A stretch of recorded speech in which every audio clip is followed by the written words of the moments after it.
Welcome. Good morning, all of you. Today we are going to start class 10th subject SST Political Science, that is called the Civics. Topic chapter number 1, Power Sharing, part number 3. Topic is Accommodation in Belgium.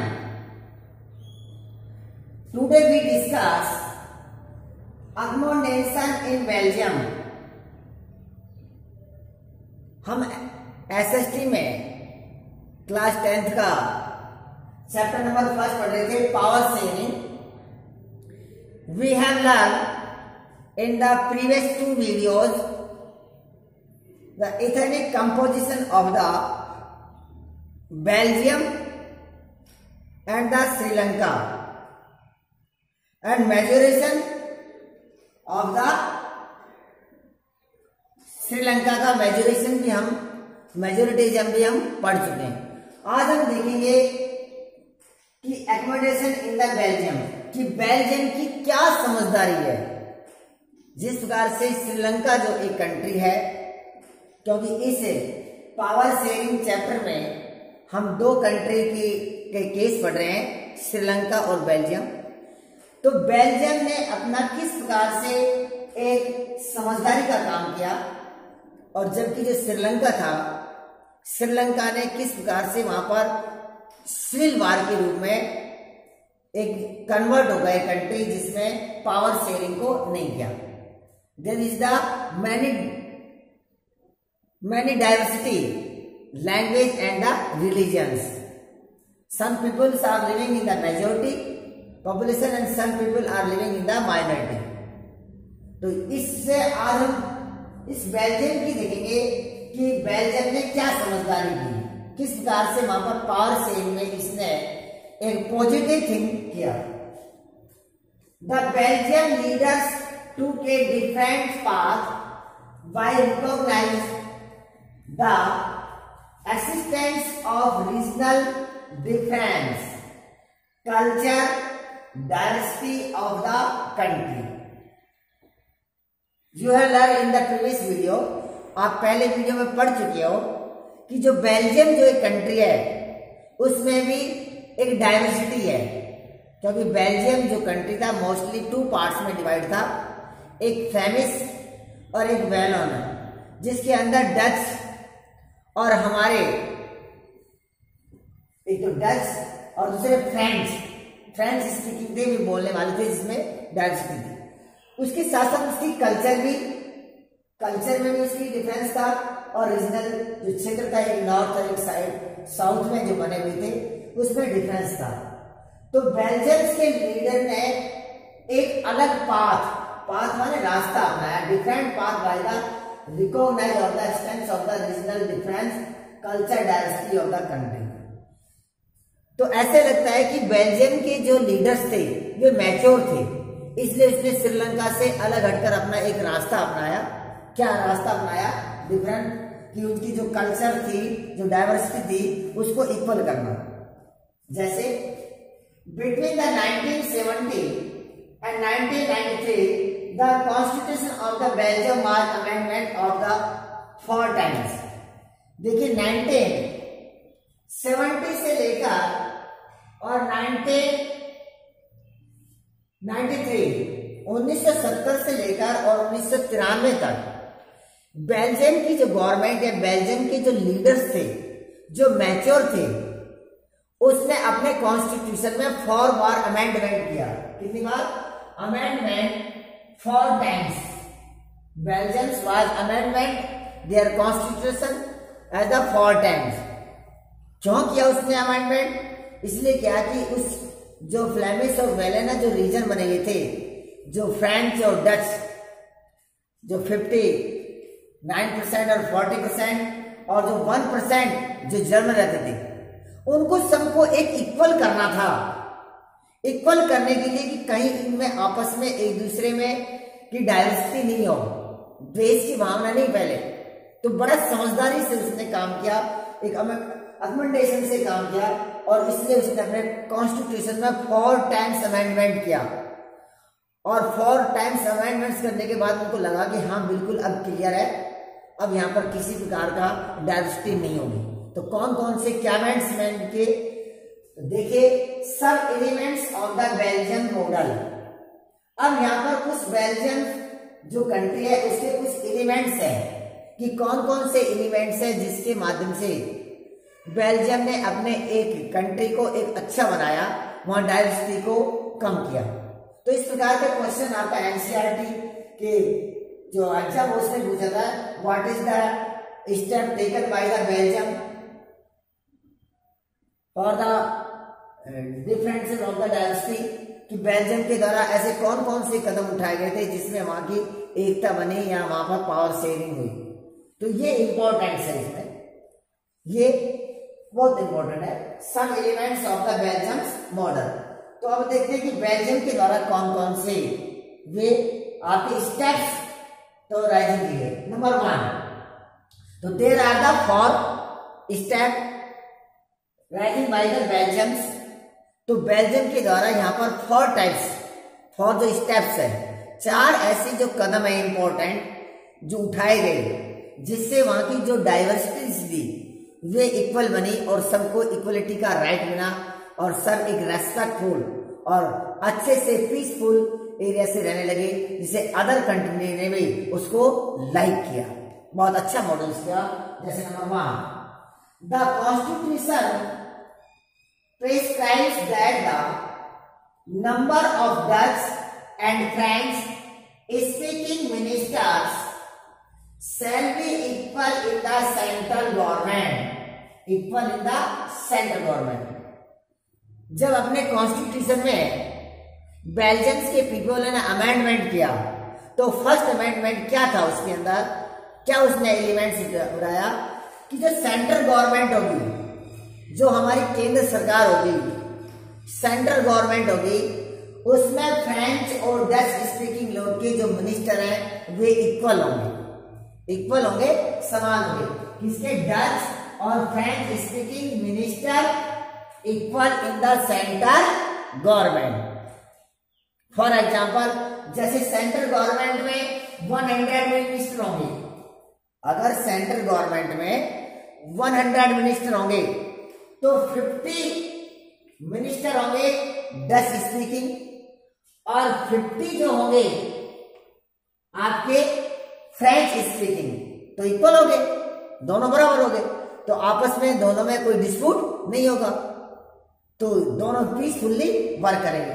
तो ये होगा कि Dutch and French speaking minister shall be equal in the central government.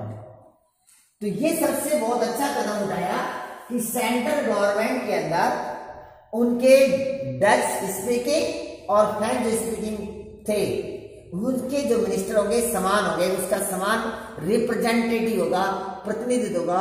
अगर कोई law बनाया या उसको law को इम्प्लीमेशन करना है या कोई सोशल वेलफेयर कवर करना है तो उन दोनों की जो अकमेंडेशन होगी वे समान होगी। Clear? Number 2, the state government are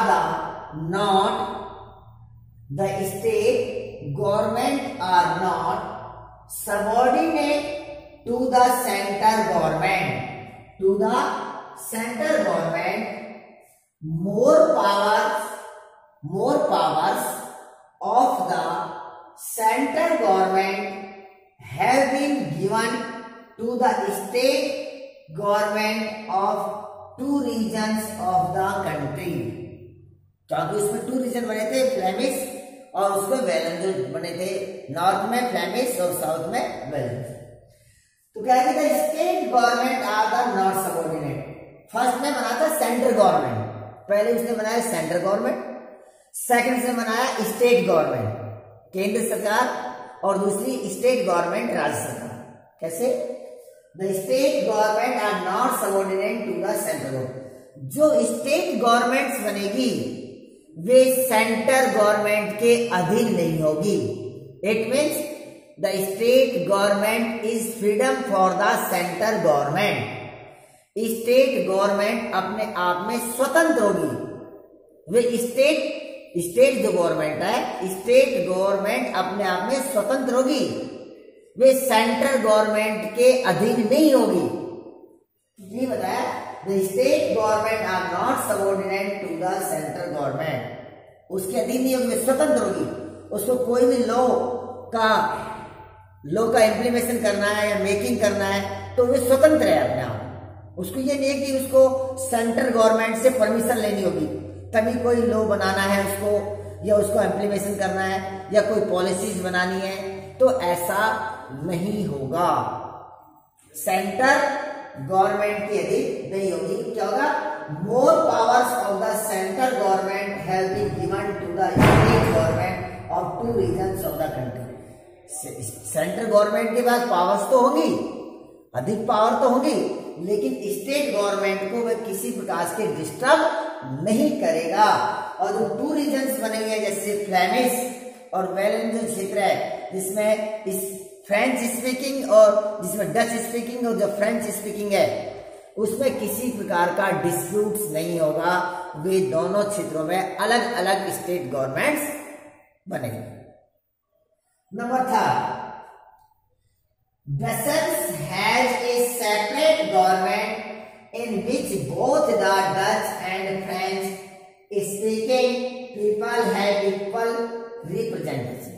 अब देखिए, क्योंकि अगर बेल्जियम का होल कंट्री का अगर हम उसमें एक तरह से उसका सुपरविजन करते हैं तो बेल्जियम के होल कंट्री के अंदर जहां पर डच पीपल्स और जो फ्रेंच पीपल्स है, डच स्पीकिंग जो है 59% है जो फ्लेमिश में रहती है, तो होल कंट्री में तो डच स्पीकिंग लोगों की मेजोरिटी है और होल कंट्री में जो फ्रेंच जो लोग हैं उनकी माइनॉरिटी है। लेकिन अगर हम देखते हैं कि ब्रसेल्स की जो कैपिटल सिटी है, सॉरी जो बेल्जियम की जो कैपिटल सिटी है ब्रसेल्स, उसके अंदर 80% फ्रेंच स्पीकिंग है और 20% डच स्पीकिंग है। तो बेल्जियम की जो कैपिटल सिटी जो ब्रसेल्स है उसमें मेजोरिटी किसकी है? उसमें मेजोरिटी है फ्रेंच स्पीकिंग की। अब देखिए यहाँ पर टाइप 2 क्या कह सकते हैं, एलिमेंट्स निकल के आते हैं, 2 पॉइंट्स निकल के आते हैं कि बेल्जियम के होल कंट्री में तो फ्रेंच, उसमें डच की मेजोरिटी है, लेकिन जो कैपिटल है ब्रसेल्स उसमें फ्रेंच स्पीकिंग की मेजोरिटी है। इसलिए एक दूसरे का सैक्रिफाइस करते हैं। कह रहे हैं कि फ्रेंच कहते हैं कि आप कुछ हमसे लो कुछ आप दो, अर्थात जो ब्रसेल्स जो कैपिटल ऑफ द बेल्जियम है वे कहते हैं कि हम होल कंट्री के लिए अपना सपोर्ट करते हैं। तो डच जो लोग हैं जो होल कंट्री में जो मेजोरिटी है वे कहते हैं कि हम आपके लिए सैक्रिफाइस करते हैं कि आप हमें ब्रसेल्स में इक्वलिटी का राइट दो। देखो कितनी अच्छी मेजोरिटी थी, कितनी अच्छा उसमें क्या कह सकते हैं उसमें समझदारी थी कि एक दूसरे ने यानी कि त्याग की भावना की।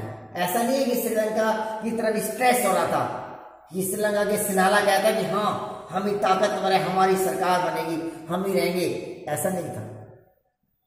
वहां तो जो तमिल थे, तमिलियों का एक तरह से एक्सप्लॉयटेशन किया जा रहा था, उसको बिल्कुल डिनाइल किया जा रहा था हर उसके एजुकेशनल वैल्यूज में, लेकिन यहाँ पर ऐसा नहीं था। तो क्या हुआ कि जब 10 लोगों ने जो ब्रसेल्स में अपने राइट्स के लिए इक्वलिटी का और ब्रसेल्स के जो फ्रेंड्स ने उसने कहा कि होल कंट्री में आओ, तो एक दूसरे का एक्सचेंज किया, नहीं हम इक्वल रहेंगे, हम किसी प्रकार का यहाँ पर डिस्प्यूट नहीं करेंगे। तो क्या हुआ? Brussels has a separate government in which both the Dutch and French speaking people have equal representative. जो ब्रसेल्स थी कैपिटल ऑफ द बेल्जियम, उसमें डच और फ्रेंच स्पीकिंग लोगों ने पीपल हैव इक्वल रिप्रेजेंटेटिव। अपने आप को इक्वल रिप्रेजेंटेशन समझा कि भाई आपके भी प्रतिनिधित्व इतने होंगे समान और अभावी। जैसे मान लीजिए यहाँ पर 50 है तो 25 और रेशो 25 डच के और 25 फ्रेंच समान क्या गया प्रतिनिधित्व होंगे, जिसमें किसी प्रकार का कोई डिस्प्यूट न रहा। Representation equal representation of the both communities and the we can say the Dutch speaking and the French speaking। जो फ्रेंच स्पीकर थे और डच स्पीकर थे वे दोनों जो वेसल्स थी उसमें समान प्रतिनिधित्व रखे ताकि इसमें डिस्प्यूट नहीं हो।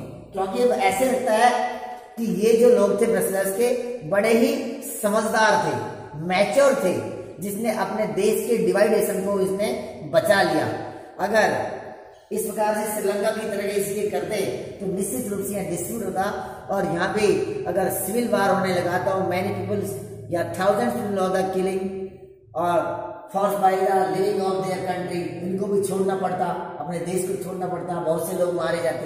लेकिन इनने बड़ी समझदारी से, यही समझदारी होती है किसी कंट्री के लिए, किसी स्टेट के लिए और किसी अपने परिवार में भी।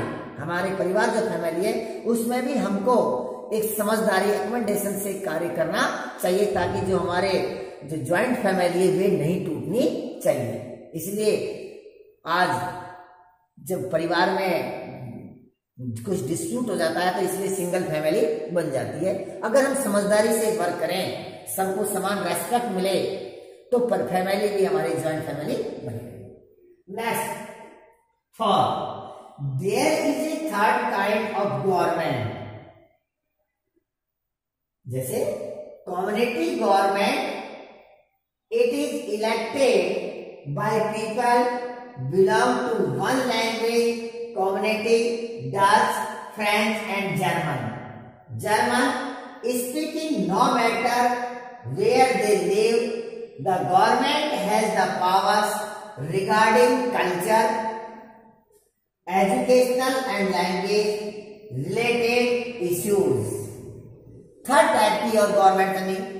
फर्स्ट टाइप की गवर्नमेंट बनी central government, second state government. अब एक थर्ड टाइप की और गवर्नमेंट्स बनी, उस गवर्नमेंट को कहते हैं हम कम्युनिटी गवर्नमेंट, सामुदायिक सरकार। एक कम्युनिटी गवर्नमेंट का भी उसने निर्माण किया।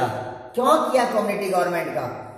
क्योंकि 1% जर्मन पीपल भी बेल्जियम में लिविंग थे, रह रहे थे।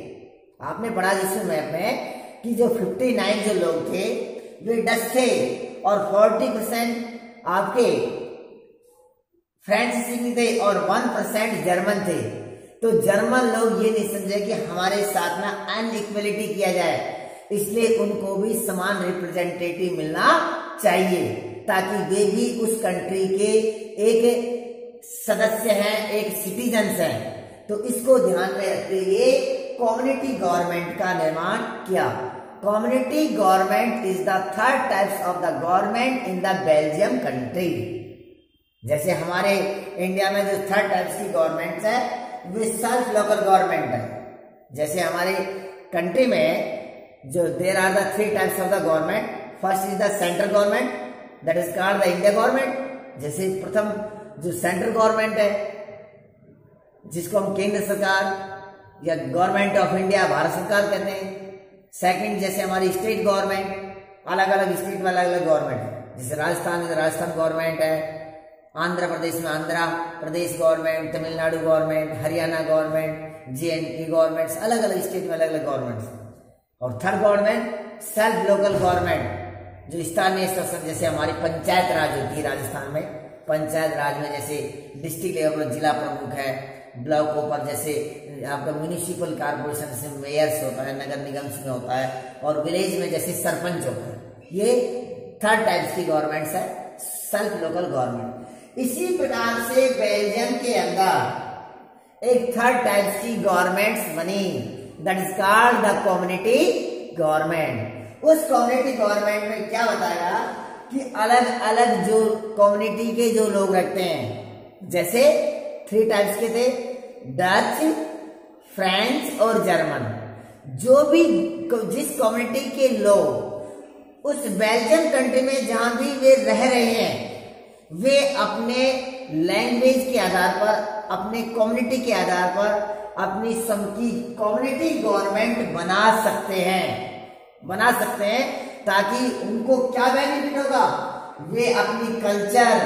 अपने एजुकेशन, अपने वेलफेयर के वर्क और जो वेलफेयर की जो पॉलिसीज है उसका निर्माण कर सकते हैं और अपना डेवलपमेंट कर सकते हैं। कितना अच्छा, उनकी कितनी गुड थिंकिंग थी, कितना बहुत अच्छा मॉडल्स है बेल्जियम का, जितना कितनी अच्छी सोच है। हमको भी ऐसे उनसे कुछ सीखना चाहिए, कितना अच्छा था। तो there is a third kind of the government, community government. It is the elected by people, यानी उसी कम्युनिटी के लोगों के द्वारा, जैसे डच लोग हैं। अब जैसे डच लोग हैं तो डच जो स्पीकिंग लोग हैं, तो अगर वहां कम्युनिटी गवर्नमेंट्स बनेगी तो डच स्पीकिंग लोग के ही वहां वोटिंग करेंगे और अपना रिप्रेजेंटेटिव को इलेक्ट करेंगे। इसी प्रकार से जैसे बेल्जियम का ईस्टर्न पार्ट में जो 1% जर्मन रहते थे, अगर वहां पर कोई इलेक्शन होते हैं तो जर्मन स्पीकिंग लोग ही अपने में से किसी एक को रिप्रेजेंटेटिव करेंगे और वे कम्युनिटी गवर्नमेंट का निर्माण करेगा, जो जिसके सोशल वेलफेयर का, एजुकेशनल का, उसकी कल्चर्स का, उसके सभी का वेलफेयर का काम करेंगे। तो वे ऐसे प्रकार से बनेंगे, इसी प्रकार के फ्रेंच। तो ऐसे बनेगा, तो कह रहे by people belonging to one language, कि एक लैंग्वेज के आधार पर, चाहे जर्मन लैंग्वेज का हो, चाहे फ्रेंच स्पीकिंग का हो या डच लैंग्वेज कम्युनिटी, जैसे Dutch, French and German speaking, no matter where the live, वहां पर किसी दूसरी स्पीकिंग का कोई मैटर नहीं होगा, कि ये नहीं होगा कि फ्रेंच स्पीकिंग वाले रीजन में जर्मन के इलेक्शन नहीं करेंगे, डच के नहीं करेंगे। Only the single language person elected their representative for their social welfare work such as the education, cultural policies etcetera. तो इस प्रकार से वर्क है। The government has the power regarding culture, किस प्रकार से रिगार्डिंग करेगी, उसकी कल्चर के लिए, उसकी जो भी संस्कृति है, उसकी संस्कृति को, कि ऐसा नहीं हो कि जर्मन लोगों की जो कल्चर है उसको ऊपर दूसरे जो फ्रेंच या डच के लोग उसको डिनाई करें तो जर्मन लोग नाराज हो जाएंगे, या फ्रेंच की जो कल्चर है और उस कल्चर में, फ्रेंची कल्चर में अगर डच लोग इंटरफेयर करें तो वे नाराज होंगे। इसलिए इसकी कल्चर को एक कंजर्वेटिव रखा गया, उसको सेफ्टी रखा गया, उसको प्रोटेक्शन दिया गया, उसको कल्चर एजुकेशनल, उसकी शिक्षा को, लैंग्वेज को, रिलेटेड इश्यू, यानी लैंग्वेज से संबंधित कोई भी इश्यूज नहीं आएंगे, इस प्रकार से रखा गया। तो ये रखा गया। उसके बाद क्या कहा, Brussels was chosen as the headquarters of the European Union from the very beginning। देखिए, जब बेल्जियम कंट्री की इतनी अच्छी, इतनी बेस्ट थिंकिंग हुई और अच्छा वर्क किया उसने कि अपने कंट्री को बचा लिया डिवाइडेड होने से, तो इस प्रकार से क्या गया कि यूरोपियन कंट्री है, यूरोपियन कंट्री है, उन यूरोपियन कंट्रियों की एक यूनियन बनी। जैसे एशियन कॉन्टिनेंट जो है कंट्री है, उसमें से यूनियन बना दी। जैसे एशिया कॉन्टिनेंट, जैसे भारत है, हमारे भारत देश है, जैसे भारत है, आपका जापान है, जापान के जैसे बांग्लादेश है, श्रीलंका है। अगर ये जैसे सारे मिलके, मालदीव, ये सारे मिलके एक यूनियन बनाते हैं, एशियन जैसे ग्रुप।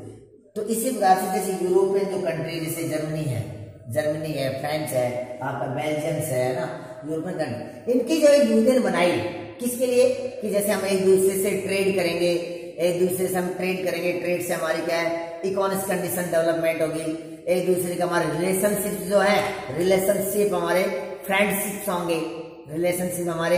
फ्रेंडशिप्स होंगे, और साथ में उससे हमारे एक दूसरे से अवेयरनेस होंगे, कल्चर से, एजुकेशन से, टेक्नोलॉजी से, उससे हमारे फॉरेन जो है ना करेंसी आएगी तो फॉरेन करेंसी का एक्सचेंज होगा। तो ऐसे बहुत से मैटर थे जो इनकी पॉजिटिव थिंकिंग थे, इसलिए एक यूनियन बना यूरोपियन कंट्री का। तो उस यूरोपियन कंट्री का हेडक्वार्टर बीकान का बेल्जियम की जो कैपिटल सिटी थी ब्रसेल्स, तो बेल्जियम की जो capital city Brussels is the headquarter of the European union country. तो यूरोपियन यूनियन कंट्री ने ऐसा क्यों सोचा? उसने इसलिए सोचा कि बेल्जियम एक बहुत अच्छा कंट्री है, इनकी देखो थिंकिंग कितनी अच्छी है कि यहाँ बिल्कुल डाइवर्सिटी नहीं है, यहाँ इसने बड़े प्रेम से जर्मन, फ्रेंच और 10 लोग एक हो गए, तो ऐसे अच्छे कंट्री में अपना हेडक्वार्टर बनाना चाहिए, इसलिए इसको चूजन किया। Brussels was the chosen as the headquarter of the European Union from the very beginning. इसको इस प्रकार से चुनिए। अब देखिए आपने इस चैप्टर को, इस टॉपिक को पढ़ा, एकोमोडेशन इन द बेल्जियम और मेजोरिटेशन इन द श्रीलंका। इन दोनों को आपने पढ़ा कि अगर हम देखते हैं कि कंपेयर करते हैं what is the difference between the accommodation in the Belgium and मेजोरिटेशन इन द श्रीलंका, तो अगर हम इसमें कंपेयर करते हैं तो देखते हैं कि वास्तव में पावर शेयरिंग यानी किस कंट्री में हुए। तो असली में जो चैप्टर का नाम है पावर शेयरिंग, जो एक्चुअली में जो नेम है पावर शेयरिंग, वे बेल्जियम के द्वारा की गई, क्योंकि बेल्जियम ने एक दूसरे को अपने आप में जो फ्रेंच और जो आपके डच थे एक दूसरे ने सेक्रीफाई किया है, कुछ अपने आप को कुछ त्याग किया है। उसने कुछ आप इस हाथ लो और इस हाथ में दो, वन हैंड आप उसको दे रहा है और कुछ उससे ले रहा है, तो दोनों में आपस में एक समझौता हुआ और समझदारी हुआ, तो कह सकते हैं कि पावर शेयरिंग बेल्जियम हुआ। लेकिन श्रीलंका में नहीं कह सकते, क्यों? क्योंकि श्रीलंका में जो सिनाला कम्युनिटी जो मेजोरिटी में थे, वे अपने आप को रिच और पावरफुल तो थे, साथ में भी कहते थे बस हम ही हैं, एजुकेशन में भी हमारा ही है, गवर्नमेंट पॉलिसीज में भी हमारा है। वे तो उसको जो तमिल श्रीलंकन जो तमिल थे उसको डिनाइल कर रहे थे, इसलिए डिनाइल कर रहे थे क्योंकि उसने तो सिनाला लैंग्वेज को भी ऑफिशियल लैंग्वेज बना लिया था। तमिलों ने नए उस तमिलों की लैंग्वेज को भी कोई उसका महत्व नहीं दिया था। अपने धर्म बुद्धिस्ट धर्म को भी उसने प्रोटेक्ट कर लिया था, और इधर जो श्रीलंका जो तमिल का जो हिंदू मुस्लिम थे उसको भी डिनाइल कर रहे थे, क्रिश्चियन को भी डिनाइल कर रहे थे। तो इस प्रकार से वहां सिविल वार हो गया और जो कंट्री था एक डिवाइडेशन की कंडीशन में पहुंच गया। लेकिन उसमें हम नहीं कह सकते वहां पावर शेयरिंग है, लेकिन यहाँ कह सकते हैं कि हाँ, कि यहाँ जो बेल्जियम जो कंट्रीज है यहाँ पावर शेयरिंग हुआ है, लेकिन ये डिफरेंस है। तो इस प्रकार से क्वेश्चन हो जाता है कि what is the difference between the Belgium and the Sri Lanka in the power sharing, कि पावर शेयरिंग के अंदर बेल्जियम और श्रीलंका में क्या डिफरेंस था। तो आप बता सकते हो कि जो बेल्जियम था उसमें वास्तव में पावर शेयरिंग से किस प्रकार से उसके कौन कौन से स्टेप्स उठाए, सब एलिमेंट्स उठाए फॉर स्टेप, इसलिए यूरोपियन कंट्री खुश होकर और अपना हेडक्वार्टर भी बना दिया। और जो हमारे वर्ल्ड के जितने भी कंट्री हैं उनके लिए भी एक मॉडल बना, बेल्जियम एक मॉडल बना कि वास्तव में हमको ऐसे जो अच्छाई है उसको हमें एक्सपेक्ट करना चाहिए, ग्रहण करनी चाहिए, ताकि हम उसको अच्छे से अपने कंट्री को बना सकें, जबकि श्रीलंका में ऐसा नहीं होता। अब नेक्स्ट टॉपिक पढ़ेंगे कि हम डिजायरेबल क्यों, why is power sharing desirable. तो पावर शेयरिंग डिजायरेबल क्यों है, क्यों आवश्यक है। अब ये तो जरूर है आप समझ गए कि पावर शेयरिंग क्यों डिजायरेबल है, क्योंकि अगर पावर शेयरिंग करना है तो कंट्री बिल्कुल पीसफुली होगा, शांति से डेवलपमेंट होगा, इकोनॉमिक डेवलपमेंट होगा, सोशल वर्क होगा, उसका ट्रेड भी अदर कंट्री से अच्छे होंगे, क्योंकि दूसरे कंट्री से उससे पहले अट्रैक्टिव होंगे कि वाह कितना अच्छा इसकी थिंकिंग है, जैसे बेल्जियम से। लेकिन एक व्यक्ति अगर कोई श्रीलंका की तरह करता है, आपस में डिस्प्यूट है, तो every country is denial this country, her country उसको डिनाइल करेगा, उसके प्रति नेगेटिव सोच होगी कि यहाँ तो इसमें इक्वलिटी नहीं है ना, इस प्रकार से तो हम हमसे ट्रेड करेंगे तो ये हमसे भी ऐसा बिहेव कर सकता है, तो ऐसा नहीं करना। तो इस प्रकार से एक मॉडल के रूप में भी ये बना, कौन सा, ये बेल्जियम। तो ये आज का टॉपिक था अकोमोडेशन इन द बेल्जियम। आपको ये वीडियो कैसी लगी? आपको अगर ये वीडियो अच्छी लगी तो आप इसको लाइक करना, आप इसको शेयर करना, और if you have any problems और queries in this topic you should call me and the comments this video। अगर आपको कोई प्रॉब्लम्स हो इस वीडियो में, इस टॉपिक में, तो आप मुझे कमेंट्स करना, मैसेज करना, आपकी हर प्रॉब्लम का सॉल्यूशन किया जाएगा।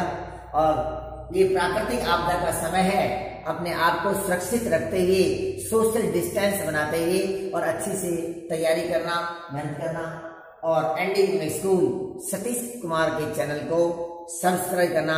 Okay, thank you.